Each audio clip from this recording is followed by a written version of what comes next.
అర్జునుడు తపస్సుకు వెళ్ళేటప్పుడు ధర్మరాజుకు నమస్కరించి అన్నయ్య దీవెనలు పొంది ద్రౌపదితో వెళ్ళిరానా ద్రౌపది అన్నాడు.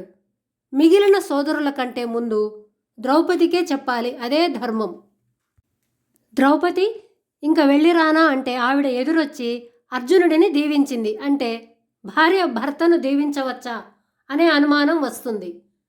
భార్య భర్తకు జయం కలగాలని కోరుకోవాలి, దీవించకూడదు అని అందరికీ అనుమానం వస్తుంది. అయితే స్త్రీలో ముగ్గురు అమ్మవార్ల శక్తి ఉంటుంది. అందుకే భోజ్యేషుమాత అంటారు. ఆవిడ అన్ని శక్తులు కలిగి ఉంటుంది. అందుకే భార్య కొన్ని సందర్భాలలో దీవించవచ్చు, కొన్ని సందర్భాలలో భార్య దీవెనలు పొందాలి.